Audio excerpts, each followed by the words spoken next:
I have a question. What makes a real woman? I'm in my mid-30s now, and every year that goes by, I have less of a clue what a real woman is supposed to be. And you know what? Thank God for that. So recently I had a client come to me and she was explaining that she was really struggling with some self-worth issues. This chick is a badass 9-year cancer survivor, you guys. And in exchange for her life, she gave up her ovaries. Amen, right?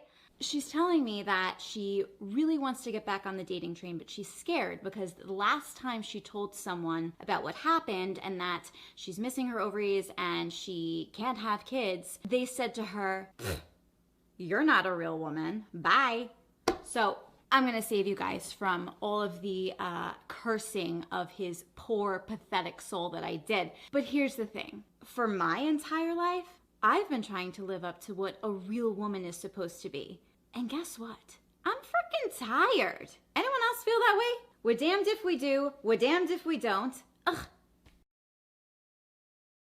My first struggle with this was when I was a teenager. I had this like little baby ballerina body, you know, I had no boobs. They were just like 2 little mosquito bites in this like stretchy bra thing I used to wear. I remember thinking, man, if I just had some big old boobs, you know, and some curves, you know, maybe someone would ask me on a date and find me attractive, you know, and I was like, please, I just want some boobs. So fast forward a few years, I'm in my 20s, I'm in New York City, I'm dancing on Broadway, I'm no longer a professional ballerina, I'm eating food, and I got boobs. So I'm living my best life now, right? I'm pushing them up, showing them off, feeling like a woman, living my best, you know, Shania Twain life, until my boyfriend turns to me and says, "You're getting kind of chunky. Real women take care of themselves." I guess his idea of a real woman was a bit thinner than I was. We, as real women, have had men and women body shaming us from the second we got out of the womb, you guys. Our boobs are too big, we're too fat, we're too skinny, our butts are too big. We should have no hair on our vaginas. Oh, no, hold up, today we gotta have enough hair on our vaginas to show that we're woman enough now. Like, what the fuck, you guys? Whose opinions are these, and why are we listening to them? I have been emaciated, chubby, big booty, no booty, hairy, hairless. And let me tell you, you guys, none of it had an impact on how much of a woman I was. But I had to find this out on my own. I had to see that no matter how many molds of a real woman I was trying to fit into, I never felt more real than when I was listening to me. What does a real woman do? This is really funny, you guys. Okay, so there's a few schools of thought here. Real women work in the home. You know, the good God-fearing type. They raise their kids, keep a spotless house, laundry, home cooking, sex on demand, and they live vicariously through their husbands. Nice. Or this one. Real women should absolutely have careers. I mean, we should be able to do it all. Like I do. Yeah, so I am the CEO of my firm, but I coach my kids' cheerleading team, and I'm the president of the PTA, and I have a nonprofit that actually raises awareness for endangered ants in Africa, and this year I'm running for city council. I just have like so much energy, and I really only need 3 hours of sleep, but I'm just like so happy and fulfilled.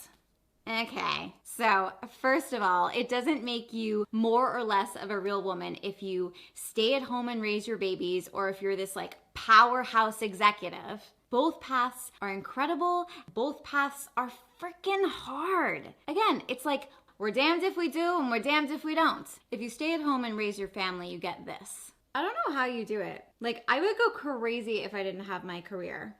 So like, do you have to ask your husband for money? Or on the other side?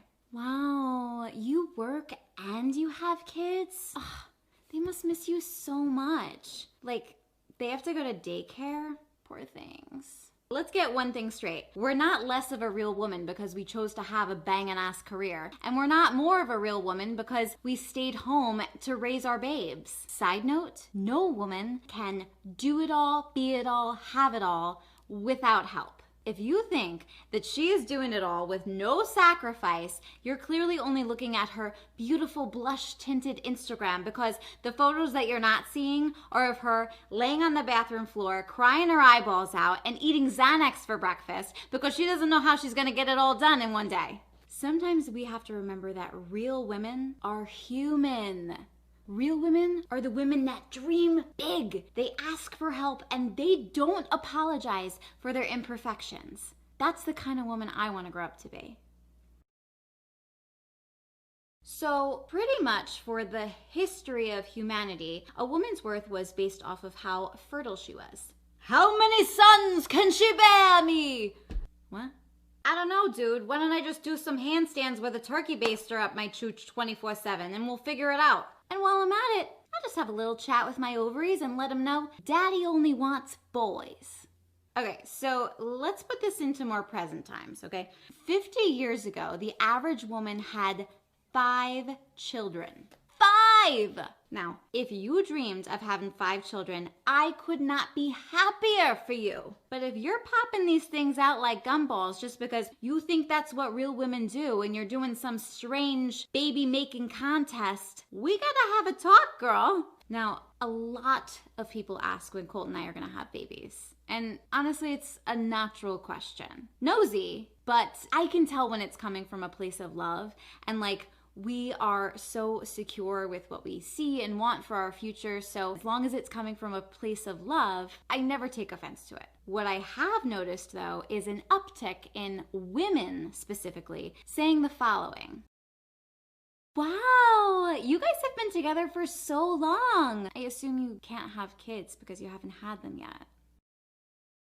You know, honey, you and your husband are gonna have children soon because you're gonna need something to keep you guys close when you get older. It's part of God's plan. Ugh, you must really regret not having kids. I mean, you had such a great career, but like, there's just nothing better than having a family. Okay, so a few things here. Why are you so curious about the inner workings of my lady parts? 2, do you actually think that having a baby will save your relationship? I don't even have enough time to get into this right now, but girl, the answer is no. And are you implying that I'm too old to have a family? P.S. Am I less of a woman if I want to adopt? So here's the thing, you guys. I have too many amazing women in my life to like even bat an eye at these silly questions. But I'll say this. I am always baffled by the fact that we're still judging each other on who is more of a real woman based off of whether we have kids or not. Real women, you guys, we lift each other up, okay? We have enough of a battle with men trying to tell us what our worth is. And so to bring it back to my girl who I love and who inspired this video, some of us are born with functioning ovaries. Some of us are not born with ovaries. Sometimes our ovaries stop working. Sometimes they have to be removed. Sometimes we want them removed. But whatever your story is, you are a real woman, and no man or no woman can tell you otherwise. So let me tell you something. Real women, they are skinny, they are fat, they are hairy, they're bald, they're mothers, they're childless, they're homemakers, they're police officers, they're gay, they're straight, powerful and sensitive, and they are love, and they are all real women. And so to my sweet clients and to literally anyone that's struggling right now with their worth as a woman, I see you, I hear you, I love you, and you, my babe, are a real woman. Never having to answer that question for anybody else. That's a big part of love.